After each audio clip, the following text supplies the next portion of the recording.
empezar comentando en que la idea originaria de este conversatorio resulta fundamental para que se pueda llevar con éxito este foro, para que las políticas públicas se puedan ver reflejadas aquí en el Estado.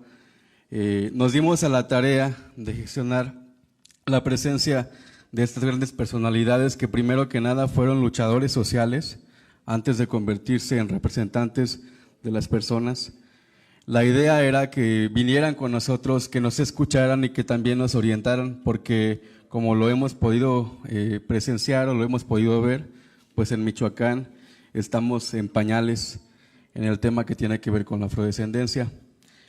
Comentando eso, este conversatorio lleva por título Los procesos de reconocimiento en otros estados y el reconocimiento constitucional a las comunidades afromexicanas. Y en ese entorno, pues vamos a comenzar con esto. Y bueno, ustedes me dicen a quién les cedo la palabra, van a ser aproximadamente 15 minutos para cada persona. Entonces, ¿quién gusta empezar?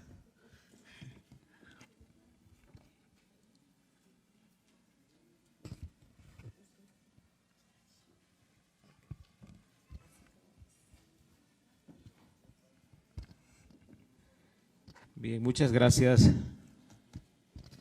principalmente a quienes hicieron posible este espacio de reflexión de la afromexicanidad.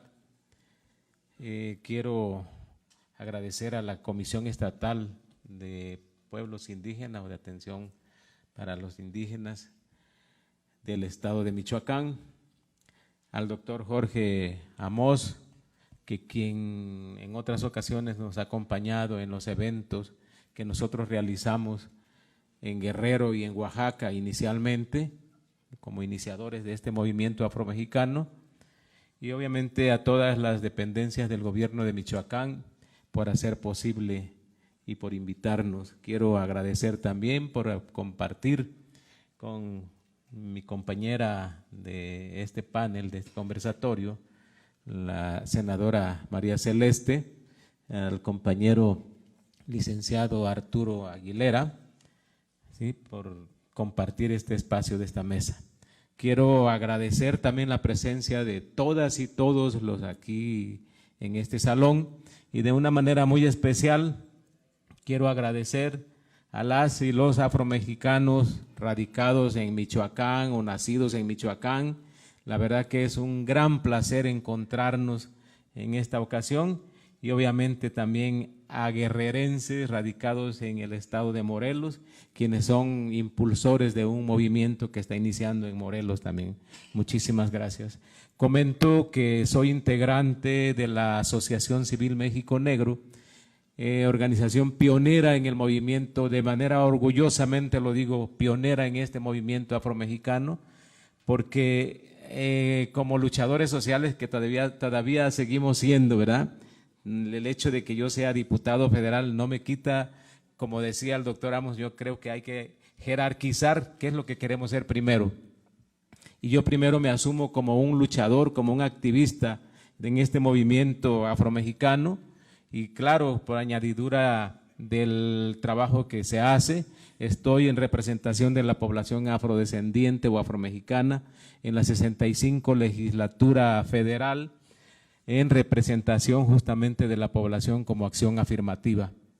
Quiero comentar, si me dan la libertad un poquito, no rebasando el tiempo, ¿verdad?, de que en 1997 realizamos el primer encuentro de pueblos negros en El Ciruelo, municipio de Pinotepa Nacional, Oaxaca, y este primer encuentro fue convocado, fue motivado por un sacerdote de Trinidad y Tobago que radicaba ahí en la región de Oaxaca, en la costa de Oaxaca, colindando con Guerrero.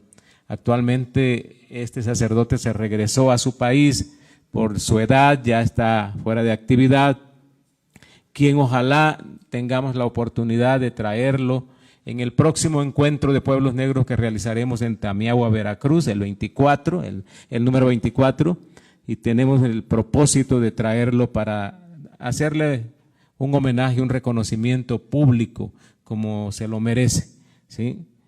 Pero en 1997 se hizo el Encuentro de Pueblos Negros y justamente posteriormente al Encuentro de Pueblos Negros nos integramos, nos constituimos como asociación civil, como la organización que estaba iniciando en esos momentos una lucha por el reconocimiento constitucional, una lucha por los derechos, aunque no se hablaba en plenitud de los derechos, estábamos luchando justamente por esa invisibilización que estábamos enfrentando, por esa exclusión que estábamos siendo sujetos, ¿verdad?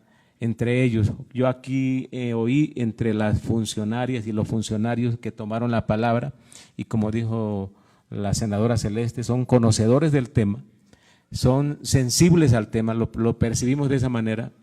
Lamentablemente, bueno, no quiero sumar el reclamo a que no estén, a lo mejor por su agenda o por alguna cosa no pudieron estar, pero yo creo que realizar la primera actividad, el primer foro en Michoacán es sembrar la semilla, y gracias a esos sembradores y a esas sembradoras que lo están haciendo, porque yo tengo plena confianza, y lo comenté en lo corto con la subsecretaria de Derechos Humanos, ¿sí?, que le demos continuidad a este movimiento en Michoacán, ¿sí? Bien, en el pleno desarrollo de dicho movimiento, quiero comentarles que llevamos realizado 23 encuentros de pueblos negros.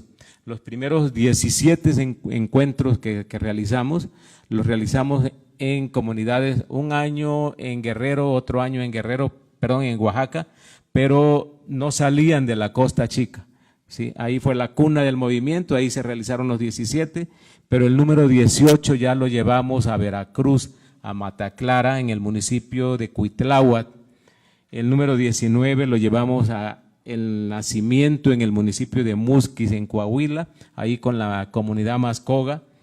El número 20 lo llevamos a Coyoacán, y una de las reglas para realizar los encuentros es de que no sea en una ciudad, porque se pierde la actividad. Y como nosotros queremos que sea una actividad que invite a la inclusión, que invite a sumarse a los afrodescendientes, pues en esa ocasión decidimos que se hiciera en la Ciudad de México, porque estábamos en puerta del reconocimiento. Si se daba el reconocimiento, era una fecha o una actividad de conmemoración y de extender esa noticia hacia todo el país, pero que si no se daba el reconocimiento, que lo íbamos a convertir en una actividad de protesta y de reclamo al Estado mexicano para que nos reconociera. ¿Sí? El número 21 por la pandemia lo hicimos de manera virtual. El número 22 no teníamos recursos para realizar el evento, y justamente por su primer año, su primera actividad que tenía la presidenta municipal de Acapulco para el Festival de la Nao de China, y no tenía, yo creo que los grupos, y no tenía la actividad para que fuera así como un evento de la magnitud que querían, nos invitaron a nosotros y nos convino, ellos pusieron el dinero y nosotros pusimos la gente, ¿sí?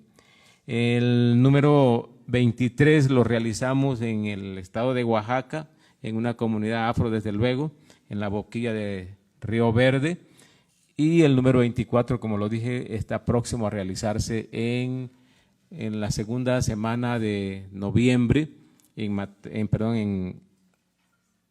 Tamiahuat, Veracruz. Los logros que hemos tenido, a grosso modo, que ya tenemos el reconocimiento constitucional, que empezó primeramente en Oaxaca en el 2013, en Guerrero en el 2014, en la Ciudad de México, en la Constituyente, donde la senadora fue una de las personas muy activas en este movimiento, ¿verdad? Fue en el 2017. Y de ahí, de esas 3 comunidades que fueron las primeras, no pioneras, ¿verdad?, las primeras en el reconocimiento, ya se vino en el 2019 el reconocimiento en el contexto federal, en la Constitución Federal, y de ahí por armonización y por lógica tenían que reconocerse en otros estados. Tenemos hasta ahorita el reconocimiento, en lo que yo sé, en 6 estados de la República, pero hay otros estados que están en proceso ya del reconocimiento. Estos 6 son los que ya acabo de mencionar, más le sumamos a Baja California Norte, Baja California Sur. Antier se reconoció, se publicó, ¿verdad?, en la Gaceta Oficial del Estado de Veracruz ya el reconocimiento de los derechos para los afroveracruzanos, y el Estado de México lo hizo unos meses atrás, ¿sí? Acá en Michoacán ya tomaron alguna actividad en lo legislativo, cambiaron el nombre de la comisión en el Congreso para ya atender a la población afrodescendiente. No se ha reconocido, solamente están como empezando para hacer la consulta, ¿sí?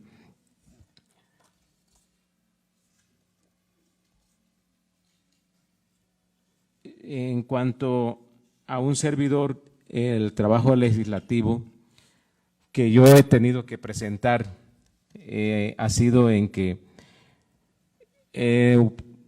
cuando yo llegué al Congreso, estaba la Comisión de Asuntos Indígenas, ¿sí?, donde justamente la presidenta había sido ya presidenta de la misma comisión, porque es por reelección la presidenta, en la misma comisión, y no se estaba considerando a los afrodescendientes.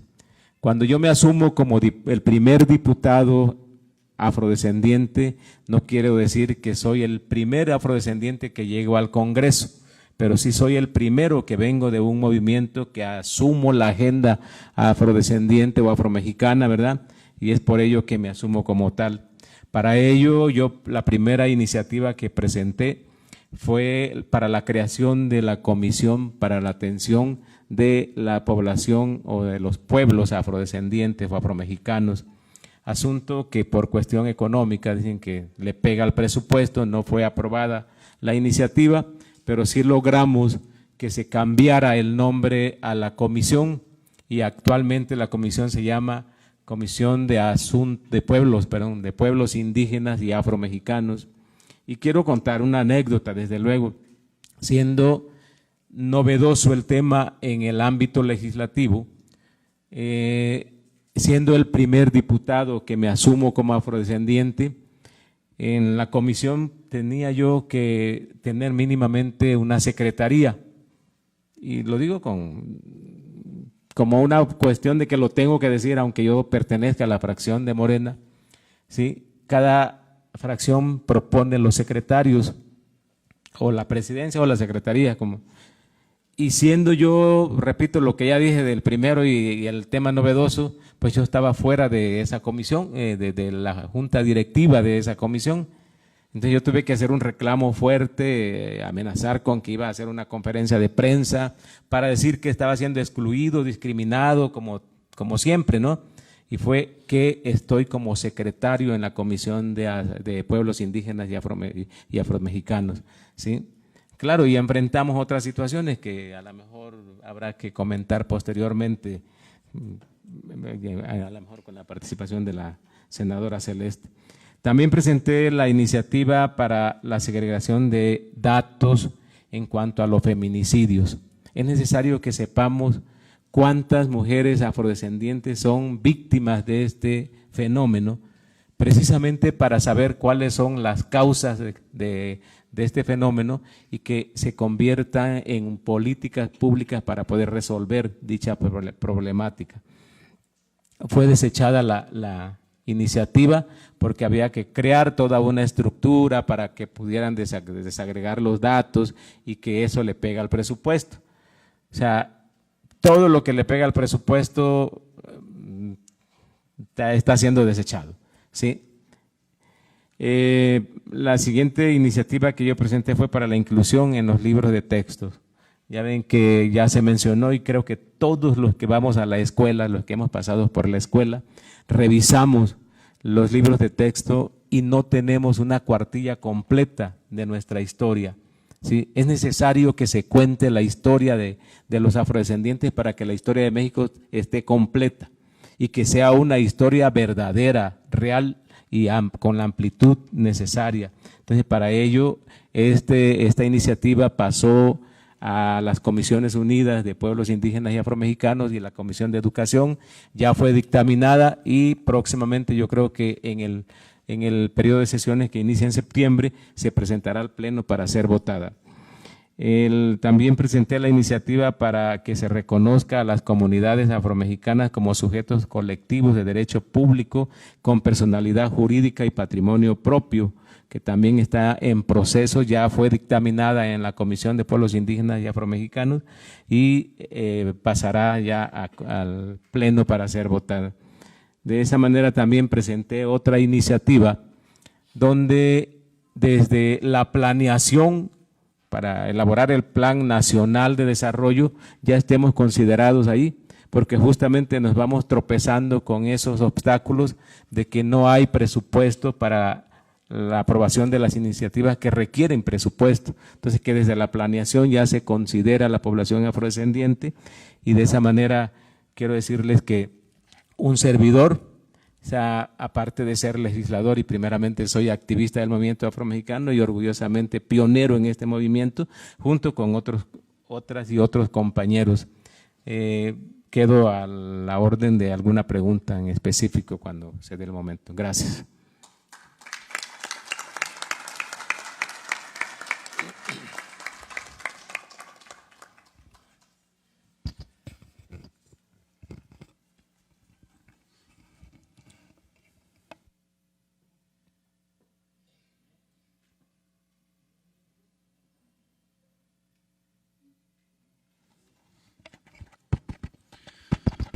Muy bien, muchas gracias, diputado. Es un honor escuchar sus palabras. Vamos a continuar con el conversatorio, recordando que son 15 minutos de participación y al finalizar va a haber una ronda muy breve de preguntas y respuestas. Senadora Celeste, ¿le parece?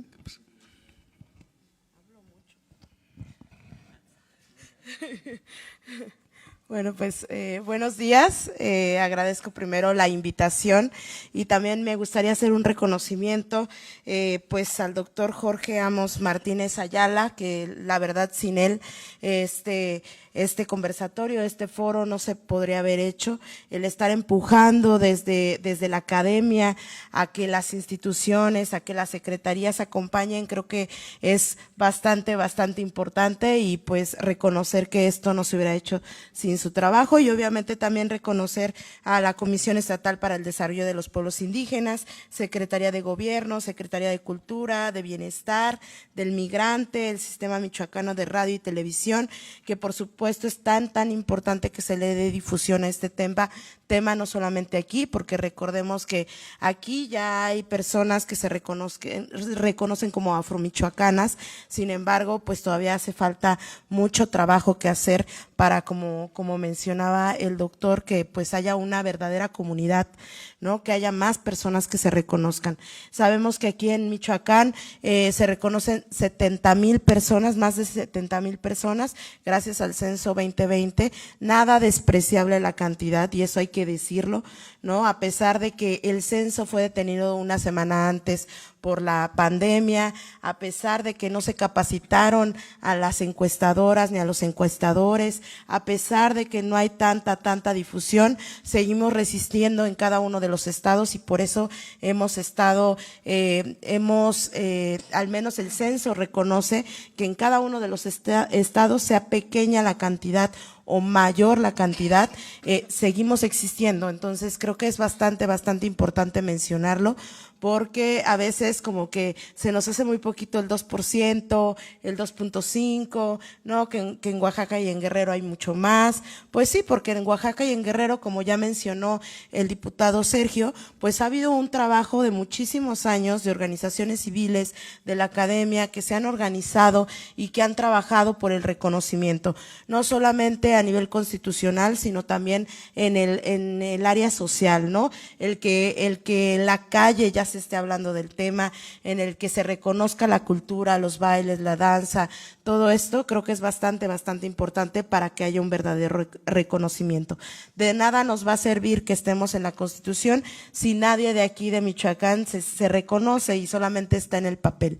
Tenemos que hacer un trabajo de sensibilización y por eso los invito a que las personas que están están aquí, que ya se reconocen como afromichoacanas, que se organicen, vayan, hagamos, y digo hagamos porque cuenten conmigo para poder hacer este tipo de asambleas, este tipo de ir a las plazas públicas. Es verdaderamente importante. Y se los digo porque por experiencia propia de la Ciudad de México, no se creía que se iba a lograr el reconocimiento constitucional en la Ciudad de México por ser tan diversa, por no haber organización, por todo este tema. Sin embargo, cuando empezaron a escribir la Constitución de la Ciudad de México, lo que hicimos es salir a la plaza, a las plazas públicas, a hablar sobre el tema, el por qué era tan importante. Escribimos un decálogo de qué buscábamos con el reconocimiento no solamente en el papel, sino también para generar después políticas públicas. Y en este sentido íbamos académicos, íbamos también activistas y pues estábamos en las plazas públicas. Recuerdo mucho, y esto también es anécdota, que cuando estábamos en Coyoacán y todos decían como que no les interesaba el tema, decían que pues, eso ni existe, estar en Oaxaca y en Guerrero, no pasa nada, fue en 2016. Y el caso es que una señora se paró y nos dijo que qué bueno que Trump estaba haciendo eso y que de verdad nos tendrían que seguir esclavizando, ¿no? Entonces, ese tipo de cosas que pareciera fuerte y que es muy, muy fuerte porque habla del racismo que todavía vivimos las personas afrodescendientes y también las personas indígenas en nuestro país, nos habla de la gran ignorancia y de la falta del conocimiento y del borrado de nuestra historia, ¿no? Porque pareciera que somos nuevos aquí, que apenas vamos llegando y que estamos exigiendo cosas que no tendríamos que exigir, ¿no? Para esto, este tipo de intervenciones sensibilizó a las otras personas que estaban ahí y gracias a ese comentario, que lo puedo decir que gracias a ese comentario, todos se pararon y se acercaron a firmar este decálogo, acompañar este decálogo y decir, sí es cierto, aquí hay racismo, aquí hay un borrado de la historia, necesitan ser reconocidos en la Constitución, ¿no? Entonces, yo sé que a veces es demasiado cansado, que a veces es que te sientes solo, que vas por la calle y tienes que seguir explicando acerca del tema, y yo creo que el doctor Jorge lo sabe en medida porque pues dice, ¿no? Se lo explico a mis alumnos y de ahí pues también falta que lleguen a las instituciones. Por eso hacía el reclamo hace rato de que es bastante importante que diputados locales en este momento estén aquí, más que diputados federales, más que senadores, en este momento diputados locales tendrían que estar aquí, porque de ahí tendría que salir la iniciativa para el reconocimiento a nivel estatal. Eso es bastante importante. Sé que que la iniciativa se puede llevar desde la ciudadanía, pero también sabemos lo difícil, los obstáculos que hay si no se llega desde la legislación. Y por eso también es tan importante que haya acciones afirmativas en la Cámara de Diputados, en la Cámara de Senadores y también a nivel estatal. Por eso se busca también el reconocimiento constitucional, no solamente para estar en un párrafo y ya, sino que de ahí salen políticas públicas para que haya cuotas en las universidades, para que haya cuotas en el Congreso y que nuestras voces sean escuchadas y que podamos llevar una agenda completa, una agenda desde nuestras voces, desde nuestras necesidades y que no tengamos que tener intermediario o intermediaria esperando a que se sensibilicen o quieran interesarse en el tema. Estoy segura que si hubiera aquí en el Congreso estatal una persona que se reconociera como afromexicana, afrodescendiente, que estuviera sensibilizada al tema, no se hubiera ido y de aquí hubiera salido esta iniciativa para el Congreso estatal y hubiéramos buscado el reconocimiento. Por eso es que es tan importante que nuestras voces estén en cada uno de los espacios. por eso les hablaba. Y para ello, no solamente reconocernos, no solamente es decir, yo soy afromexicano, afromexicana y quiero estar en el Congreso porque quiero un curul y necesito estar en ese espacio. No, también tenemos que tomar la responsabilidad que es ocupar este tipo de espacios, ocupar un espacio de toma de decisiones, y para ello necesitamos capacitarnos, necesitamos estar cercanos al movimiento afromexicano, cercanos a las necesidades de nuestra comunidad, porque recuerden que las acciones afirmativas son respuesta a una lucha histórica, y además de ello, esto tendría que recoger los intereses colectivos, no un interés personal de que quiero aparecer en las fotos, quiero estar en tales eventos, quiero ser reconocido en tal y en tal lugar. O sea, se necesita ya tener una agenda clara acerca de cuáles son nuestros derechos, pero también cuál sería el camino para lograrlo. Y en ese sentido yo también les hablo que no solamente se trata de estar en el Congreso, también hacemos mucho trabajo de campo en las calles. O sea, tendríamos que estar informando, tendríamos que estar dando cursos, tendríamos que estar dando talleres acerca de lo que también el flagelo, uno de los flagelos que más nos sigue lastimando hasta nuestros días es el racismo. Y el racismo, ¿cómo lo vivimos? Aquí, pues obviamente, como ya lo había dicho la secretaria, me parece, el borrado de nuestra historia, el que se siga diciendo que parte de la historia afro-michoacana es de otro lado y ni siquiera se nombra que es de una herencia africana, es porque ha habido un borrado de la historia. Entonces, como no se nos nombra, por eso no existimos, y para qué es tan importante que se nos reconozca. Entonces, en este sentido, creo que es muchísimo el trabajo que se está haciendo desde la academia aquí en Michoacán, el que se haga este primer foro en el marco del Día Internacional de las Personas Afrodescendientes, porque eso también es importante decirlo. Se está haciendo en el marco de este día tan importante que se celebra desde el 2021 y que también pues es una demanda a nivel internacional de todas las personas afrodescendientes que buscamos ser visibilizadas, reconocimiento, inclusión y todo lo que hemos sido borrado a lo largo de la historia. Entonces, pues celebro bastante que se haga este tipo de foros, celebro bastante que sea el inicio de muchos trabajos a futuro. Yo también quiero aprovechar para decirles que en este trabajo que se ha hecho en la sociedad civil, en la academia, también desde el Estado, podría decirlo, a nivel nacional, pues ya estamos mucho más visibles a nivel internacional. Eso ha dado la oportunidad que se nos invite también a foros, a conversatorios a nivel internacional y podamos ser incluidos en esta agenda que están demandando varias de las personas afrodescendientes en todo el mundo. Entonces, y en ese sentido, pues les digo que soy parte de la coordinación de la Coalición Global contra el Racismo Sistémico, capítulo México, el cual también las y los invito a ser parte. Esto, ¿cómo se es parte? Desde sus espacios no tienen que hacer otra cosa, sino que desde sus espacios, con una perspectiva antirracista, llevar este conocimiento, buscar la visibilización, buscar el combate al racismo sistémico, el que no estemos en los libros de texto, el que no estemos en la legislación, eso es racismo sistémico. No podemos hablar de que ya lo estamos combatiendo si no hablamos de las personas afrodescendientes, de las personas indígenas.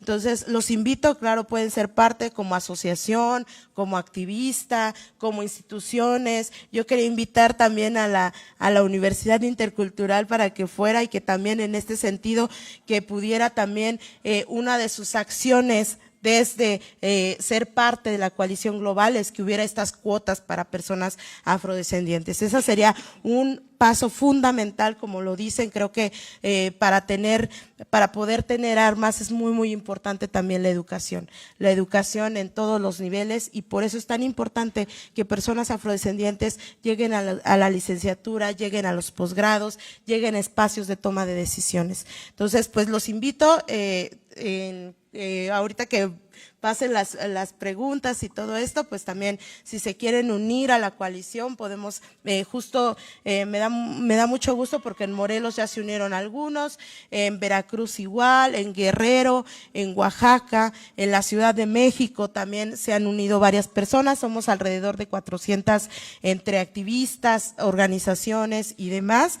Entonces pues los invito, ¿no?, a que no solamente se incluyan por ser un tema internacional, sino que se tenga ya una agenda clara de cómo voy a contribuir a que esta coalición global pueda avanzar. Entonces pues los invito, muchísimas gracias, estoy muy emocionada de que sea el primer foro que me hayan invitado y que este sea solamente el primero de muchos, que no nada más nos quedemos entre estas paredes, sino que vayamos también a las calles, sino que vayamos también a informar en cada uno de nuestros espacios. Cuenten conmigo si de algo puedo ayudar para que esto llegue a más personas y que ojalá en el próximo censo podamos decir que más personas se reconocieron y que hay un trabajo ya de tiempo hecho aquí en Michoacán. Muchísimas gracias.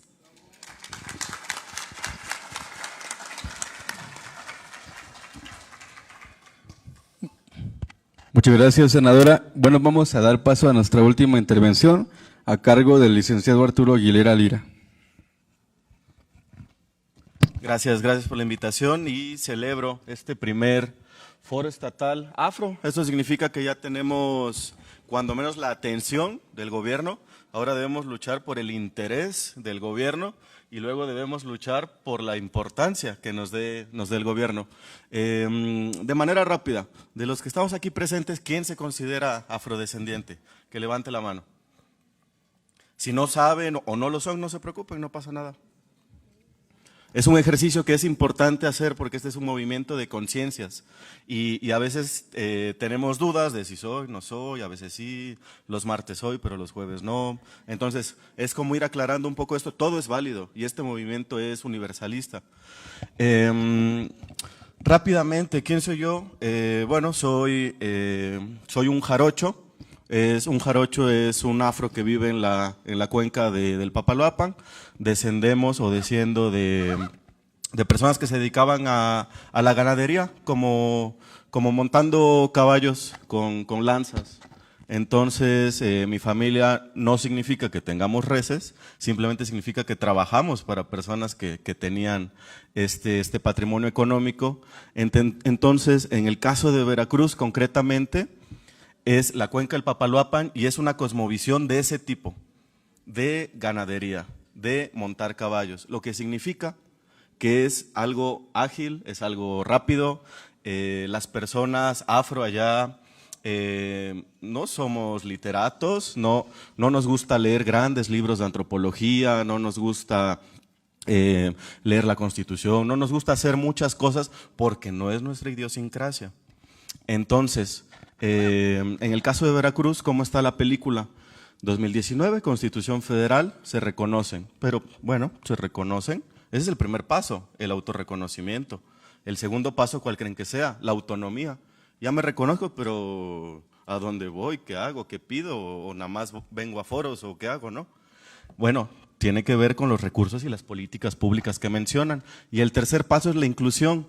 Es decir, donde sí me veas como afro, pero que ya no sea como el frijol en el arroz, ¿no? De que ahí vienen los afros, allá van los afros, aquí están los afros. O sea, siempre un tema, ¿no? Entonces, en la Constitución de Veracruz sí estaba incluido más o menos. Sin embargo, bueno, yo estudié Derecho, me especialicé en esta materia afro y fui invitado por la Secretaría de Gobierno de Veracruz para pues implementar el tema afro, porque todos decían necesitamos derechos, necesitamos aquello. Y, bueno, pues, pero ¿tú los haces o quién hace los derechos? O, no, los diputados, no, yo no sé, ¿no? O sea, ¿quién le sabe a esa cosa?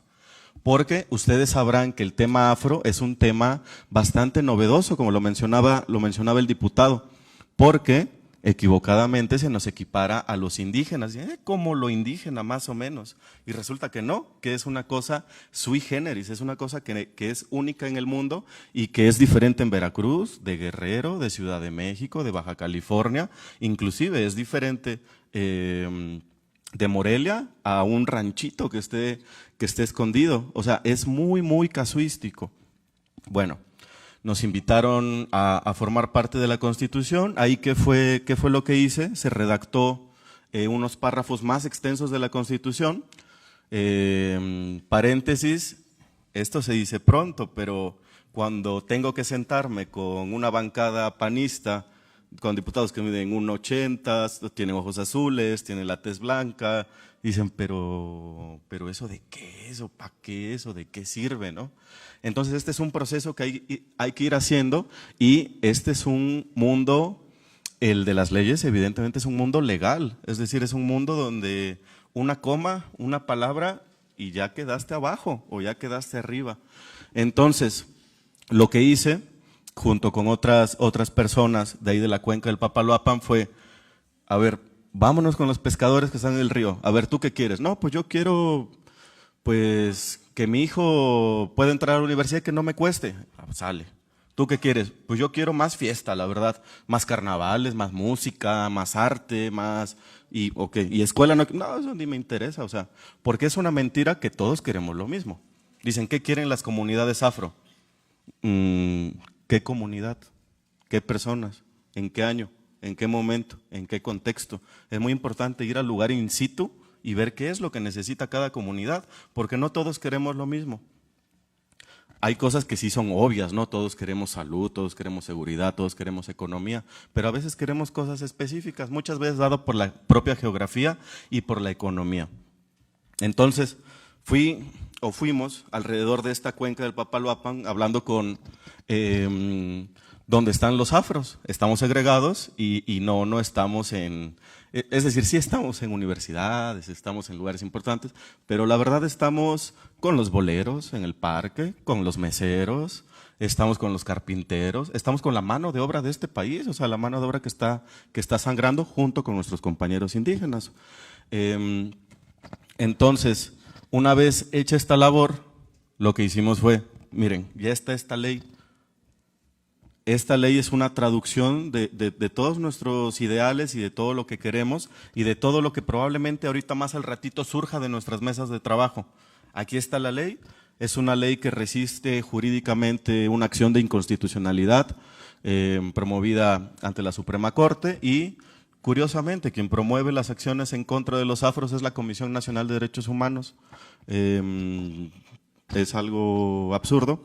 Y también es algo que resiste un proceso legislativo, donde a veces se paran las cosas, ¿no? Donde dicen, está muy bonito, pero se paró, y luego, ¿no? Pues quién sabe. Entonces, nos acercamos a todos los actores políticos del Estado, de todas las bancadas, panista, priista, morenista, independiente, y decir, a ver, yo voté por ti, o a lo mejor no voté por ti, o a lo mejor ni te conocía, pero tú estás aquí, yo estoy acá, y aquí es esta ley. ¿Puedes o no puedes?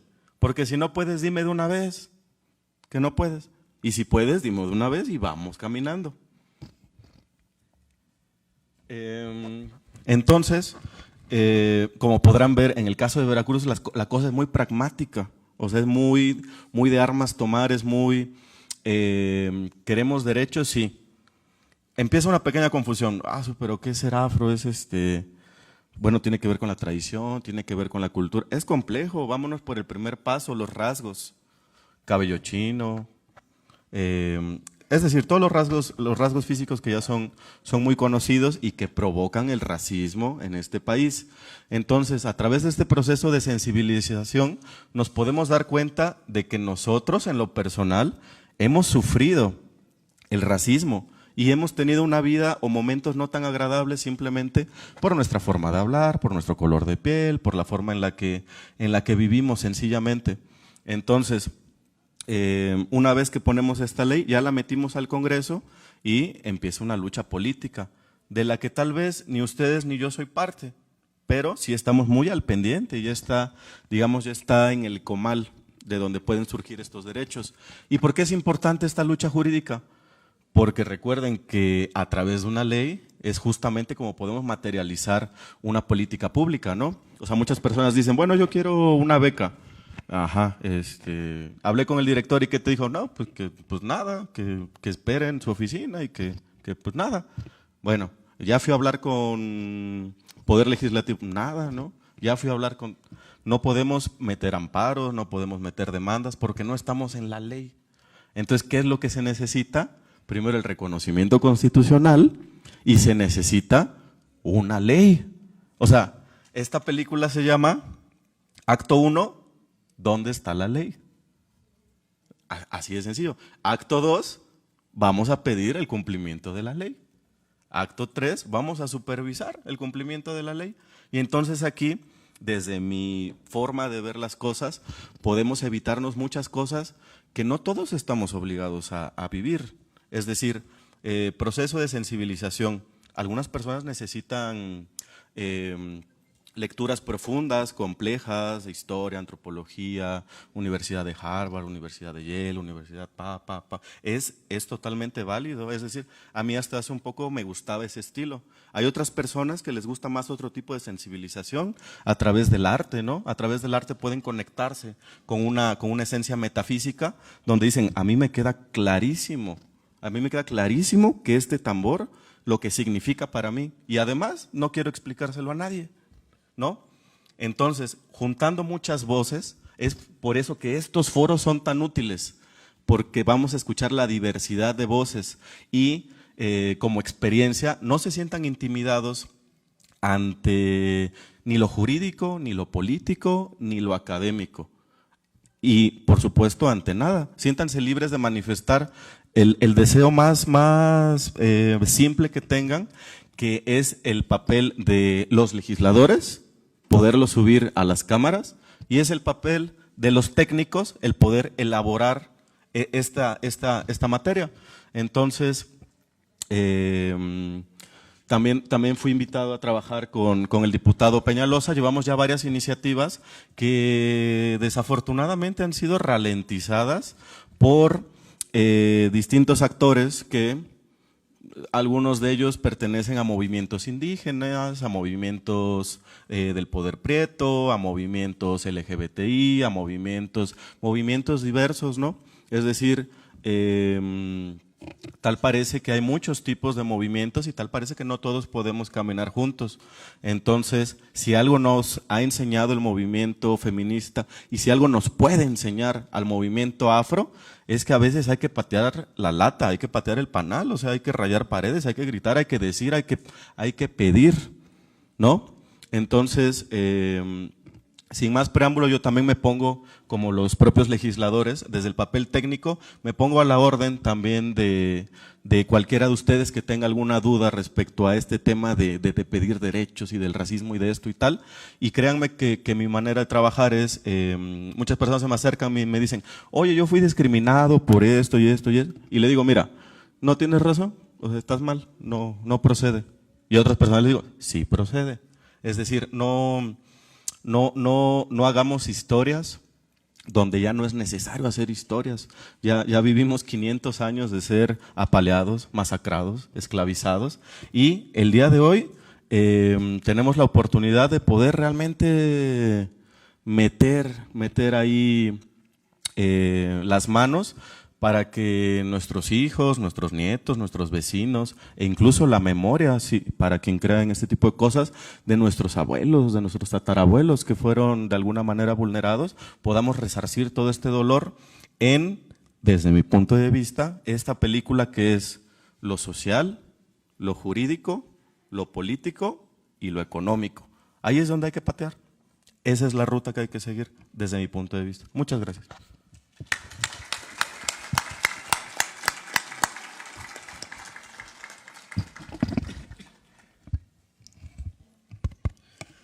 Bueno, vamos a dar paso a dos participaciones muy breves para que igual sean respondidas también de manera breve. ¿Quién está por ahí? Bueno, ok.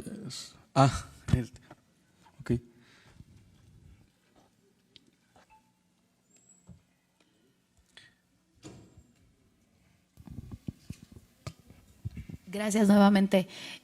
Senadora, usted señalaba acerca de la importancia de la divulgación sobre el tema, precisamente que se está trabajando para nosotros la comunidad afrodescendiente, y aquí me interesa mucho el tema de los medios de comunicación. ¿Cómo se capacita, cómo se educa, cómo se les dice a los medios de comunicación que es importante hacer la divulgación de estos temas? En lo particular, en el caso de Lázaro Cárdenas, nosotros con un mes de anticipación estuvimos dando a conocer este foro al cual íbamos a venir a participar. No hubo interés alguno por parte de medios, solamente un medio de comunicación que es por parte del IMER fue el que se sumó y se mostró interesado en esto, ¿no? De la misma manera, igual puedo percibir un poco aquí en la capital que también pocos medios se dejaron ver para hacer difusión a este foro. Entonces, ¿cómo por parte de estos trabajos que se realiza, o sea, cómo se les enseña a los medios de que es relevante hacer esta divulgación?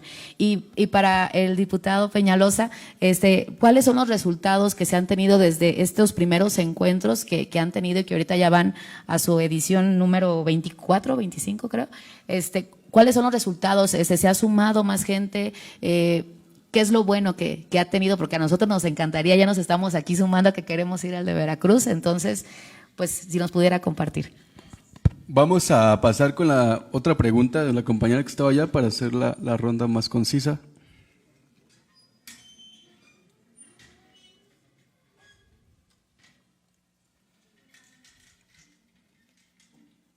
Hola, buenas tardes, bueno, todavía buenos días. Pues muchas gracias por compartirnos sus conocimientos. Voy a hacer una pregunta para la senadora suplente, para la senadora Celeste, el tema del papel de la mujer en este movimiento. Y en el reconocimiento jurídico, ¿no?, de sus derechos. Si hay particularidades, si hay demandas específicas. Yo soy de una comunidad indígena, yo me asumo purépecha, entonces entendemos que el feminismo no es único, no es universal, y que, como ya lo dijo el compañero, que es experto en legislación afro, hay demandas muy específicas, ¿no? Y la otra es justamente para el licenciado Arturo, con el tema de la consulta, ¿no? Sabemos que el tema de la legislación afro es reciente, está apenas del 2019, si no me equivoco, en la Constitución de México, bueno, en la Constitución Política de los Estados Unidos Mexicanos, y en este sentido, justamente como ha pasado, ¿no?, esta división tan grande en México como la población mestiza y la población indígena, ¿no? Y entonces de repente es como la población indígena toda parece que se va como a un solo lado, ¿no? Cuando tenemos que decir que la población indígena es diversa, lingüísticamente hablando, en características, culturalmente, etcétera. Y después dicen, pero también hay población afro, ¿no? Entonces es como, bueno, los mismos derechos que se reconocen para la población indígena hay que dárselos a la población afromexicana, ¿no? Como la libre determinación, la consulta previa libre informada, etcétera. Y particularmente, ya aterrizando la pregunta, es cómo han sorteado este tema de la consulta previa libre informada, culturalmente pertinente y de buena fe, cómo lo han manejado, porque, por ejemplo, sabemos que jurídicamente también hay como muchas trampas, ¿no? En Michoacán, curiosamente, una sentencia de la Suprema Corte lo que hace es decir, paramos una ley porque no se consultó, pero también tenemos que tener en cuenta que la conquista de los derechos no es lineal, ¿no? La conquista de los derechos, a veces tenemos que salir a las calles, se gana un derecho y muchas veces en vez de abonar es regresivo. Entonces, ¿cómo han hecho ustedes en este sentido del tema de la consulta? Que a veces en vez de abonar resulta que puede ser también una especie de retroceso. Eso sería, muchas gracias. Gracias por las preguntas. Si gustan, otra. Hola, gracias. Yo vengo de la Comisión de Derechos Humanos y es una crítica constructiva porque no se invitó a medios. De hecho, después de la rueda de prensa, me costó muchísimo trabajo localizar un boletín oficial. Creo que no hubo tampoco después de la rueda de prensa. Entonces, creo que son aspectos que se pueden ir mejorando. Gracias.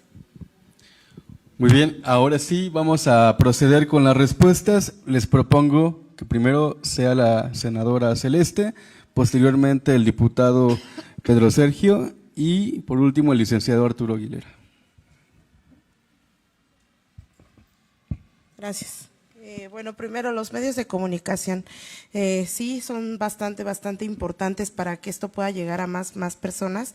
De hecho, una de las, aquí voy a hacer como un comercial, tenemos un paquete de iniciativas de 50 reformas para que se armonicen varias leyes de la Constitución, y entre ellas están lo de medios de difusión, que es que también dota de derechos a la población afromexicana para también tener estas radios comunitarias que en algunos casos solamente, que en este momento solamente son y han sido, bueno, específicas para población indígena. Los medios de comunicación siempre se van a ir por temas súper, que llamen mucho la atención, que tengan mucho más vistas, que todo esto, ¿no? Y por eso ha sido tan complicado. Lo que hemos hecho, y lo digo así de forma personal, es que en realidad hemos buscado nosotros a los medios, ¿no? Convocamos, pero no solamente convocamos, mandar los boletines, enviar los de estos foros, publicar siempre en las redes sociales, buscar que esto llegue también a medios internacionales, eso ha ayudado bastante. Y con eso pues también buscar aliados en medios de comunicación, que los cuales no solamente se interesen por estos temas que llaman mucho la atención, de estas noticias exuberantes y todo esto, sino que también que se interesen en la difusión de la cultura. Creo que desde que estuve en el cargo hasta este momento, pues hay personas que se interesan, y hay personas que se interesan pero que también llegan con todos estos estereotipos y prejuicios y te hacen este tipo de preguntas, ¿no? Yo les diría que paciencia y les daría que les diría que pues trataran de hacerlo de la forma más crítica posible, de decirles en dónde están sus errores, ¿no? Y sí decirlo, o sea, no solamente quedarnos así de que, bueno, ya se equivocaron y ya, ¿no? Sino que en ese momento, cuando están diciendo algún tipo de estereotipo, algún tipo de prejuicio, pues sí, hacérselos ver, porque pues lo están llevando también a los medios de comunicación. He visto en algunas entrevistas que hemos estado dando que luego dicen afroamericanos, ¿no? O que siguen tocando el tema de raza negra. Entonces, lo que también hemos hecho para que este tipo de cosas no suceda es que buscamos que también los medios nos manden las revisiones, ¿no? De estos, o sea, que se va a publicar cuando es posible.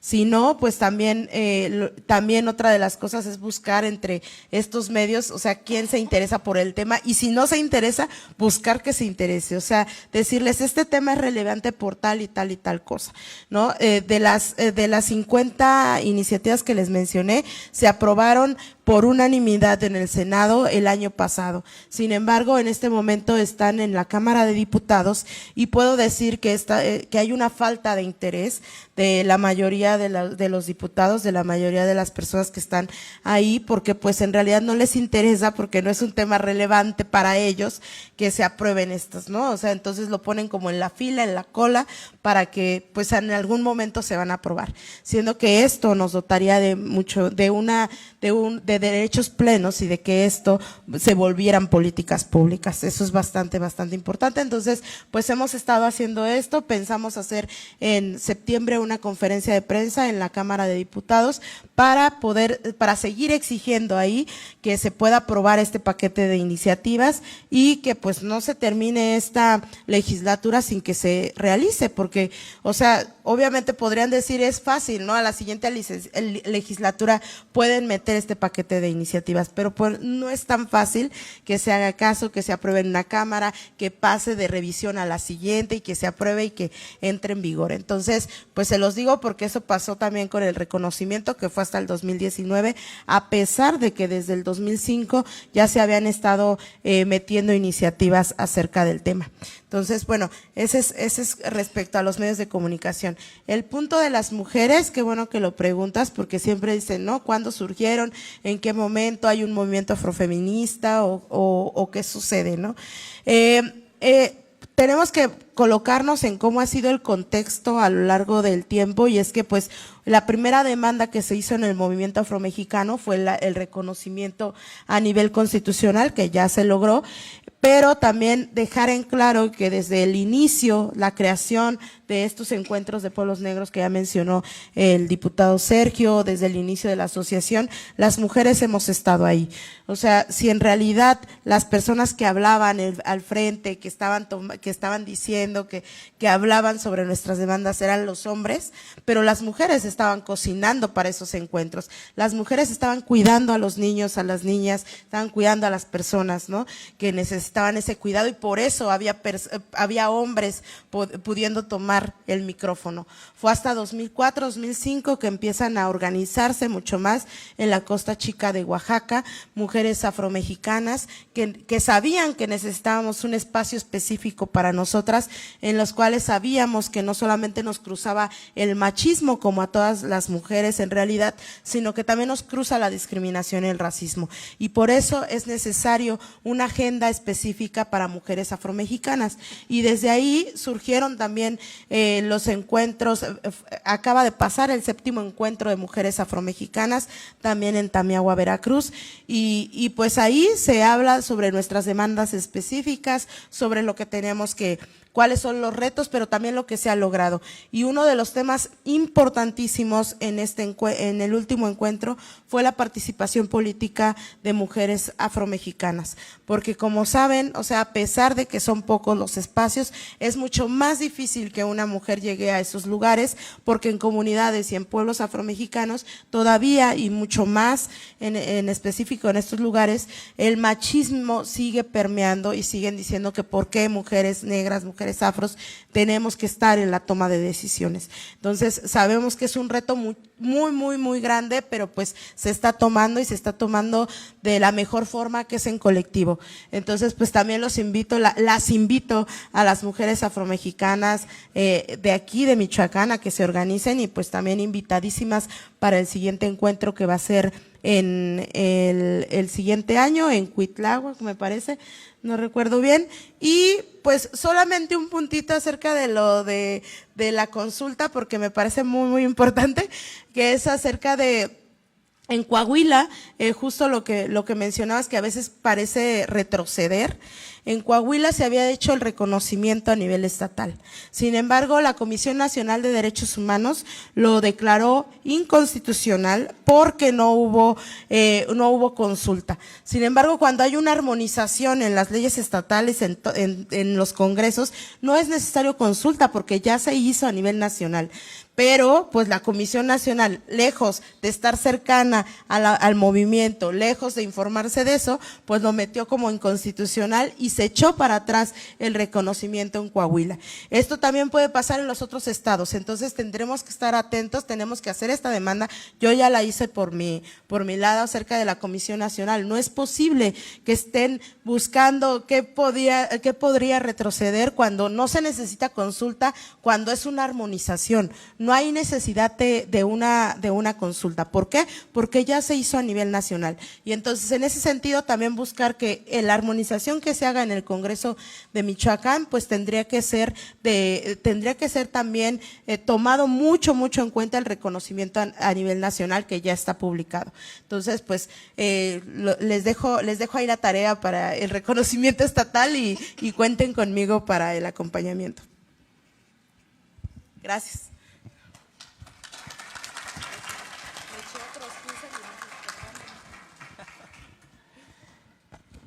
Bueno, yo lo digo con mucha seguridad que los encuentros de pueblos negros ha sido un espacio de análisis, de reflexión, justamente para el proceso de buscar soluciones a las problemáticas del tema afrodescendiente.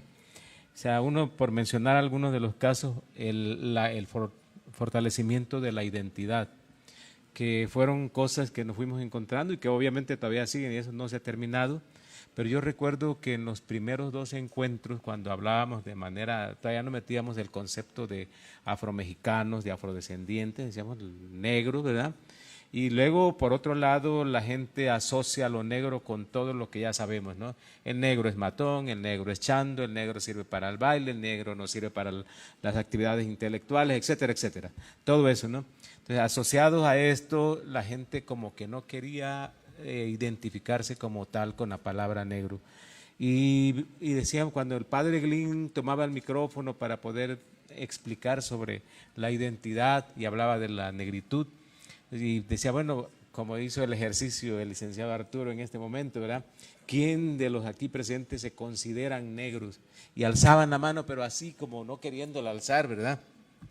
Y ya después de varios encuentros de pueblos negros, decimos que quién se considera o se asume negro, y vemos que una mano se estira hasta lo más que sea posible.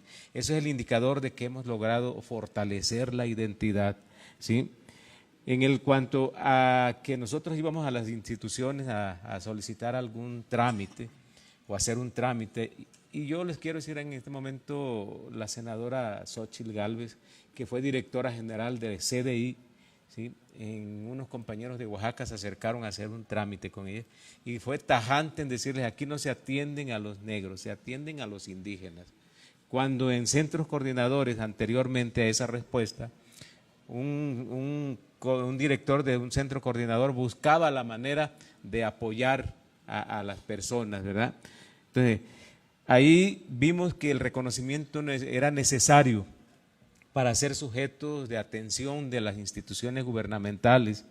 Hoy ya lo tenemos, el reconocimiento, con todo lo que implique que si no se le da cumplimiento al reconocimiento es letra muerta, pero bueno, por lo menos ya lo tenemos ahí. De nosotros depende hasta dónde queramos que ese reconocimiento sea útil para las personas afrodescendientes.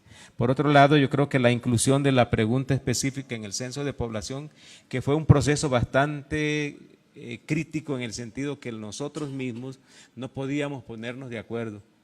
Para la encuesta intercensal nos convocaron de parte del INEGI para poder consensar la pregunta y no podíamos ponernos de acuerdo. Pero bueno, ya se logró, porque ya se dijo para qué es útil, ¿verdad?, el resultado del censo de población. La visibilización de las cifras censales sirven para elaborar las políticas públicas también, ¿sí?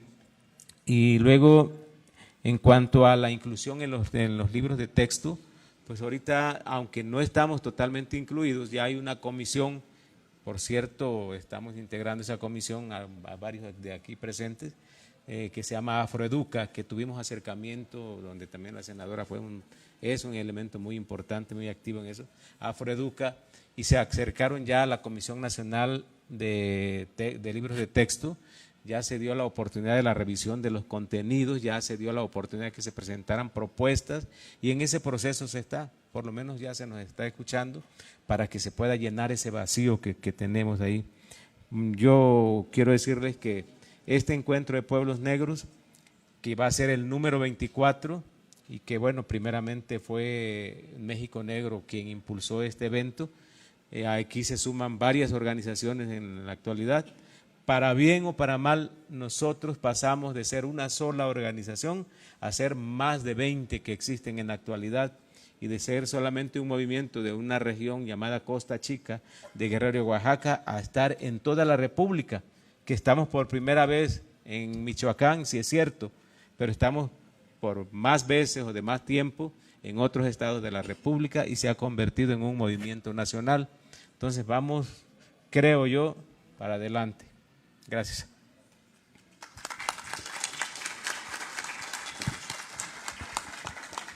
Y respondiendo a la compañera de la comunidad Purépecha, el tema de consultas, ¿cómo es la película? Si quieres hacer algo afro o algo indígena o algo de minorías, discapacitados, LGBTIQ, etcétera, tienes que hacer consulta. El convenio 169 de la OIT, la sentencia 181-2020 de la Suprema Corte, etcétera, etcétera. Tienes que hacer consulta. Es una consulta que está planeada de una manera, en serio, que como si estuviésemos en un protocolo como de energía nuclear. O sea, son tantos y tantos detalles que es bien difícil sacar una consulta. Entonces, ¿qué es lo que ha pasado? Se modifica en cierto estado, paz, afros, tras.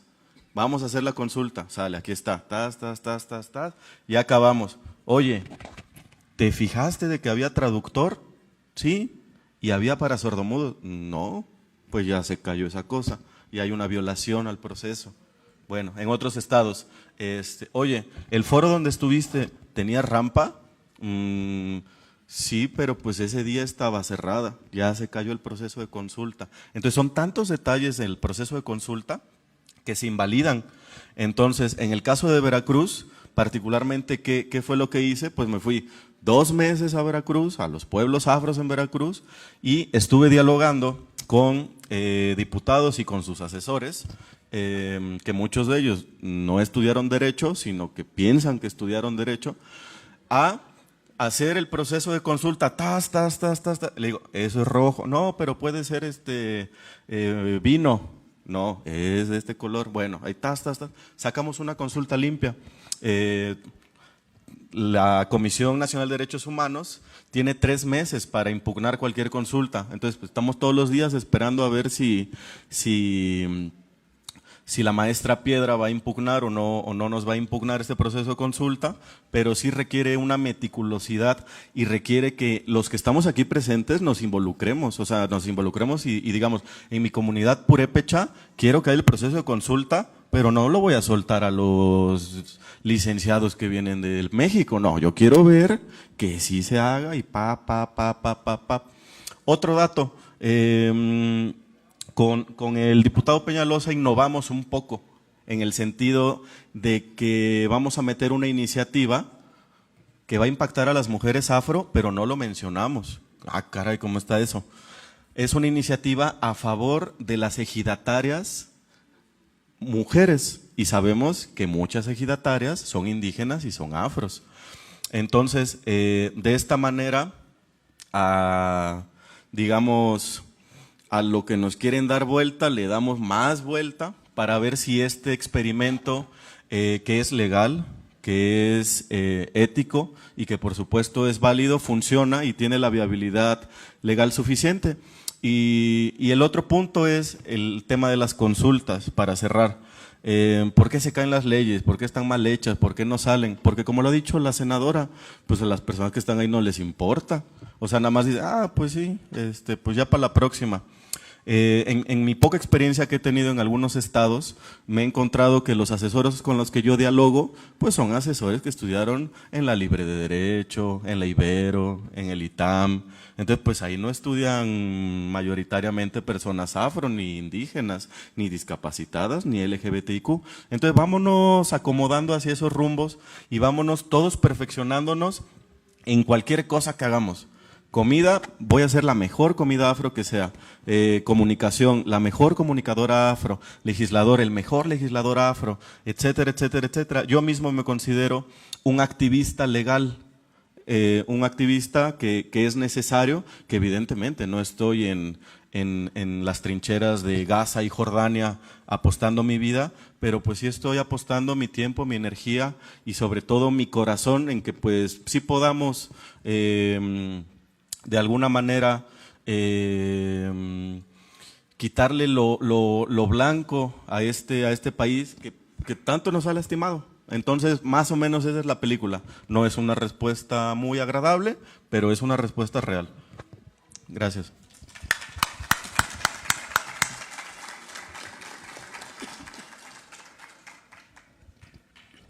Muy bien, vamos a dar paso. A continuación, el licenciado Miguel Ángel Quinn va a entregarles unos presentes a las personas aquí y pues agradecerles su valiosa intervención, de verdad que será para bien del futuro de los afrodescendientes en nuestro estado y esperemos tenerlos pronto también aquí. Gracias. El licenciado Miguel Ángel Quinn Simón, comisionado estatal para el desarrollo de los pueblos indígenas, hará entrega de un presente de parte de artesanos de la comunidad de Erongarícuaro y un presente también de parte de la Secretaría de Cultura.